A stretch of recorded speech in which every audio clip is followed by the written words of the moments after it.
By the grace of God, I am what I am, and his grace toward me was not in vain. On the contrary, I worked harder than any of them. No, it was not I, but the grace of God that is with me. 1 Corinthians 15:10. Paul realised that the first part of this verse might be misunderstood. Paul does not trace his obedience back to his thankfulness for past grace. He traces it up to moment by moment, ever arriving grace. In every instant of Paul's intention and effort to obey Christ, grace was at work to produce that intention and that effort. Paul wants to emphasise that the ever-arriving grace of God is the decisive cause of his work. Paul wants to exalt the grace of God in such a way that it is clear that he himself is not the decisive doer of his work.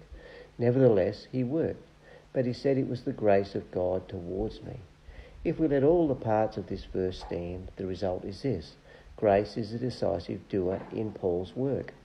Since Paul is also a doer of his work, the way grace becomes a decisive doer is by becoming the enabling power of his work.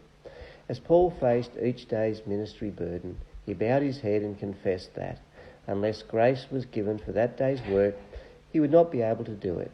It was all by the grace of God.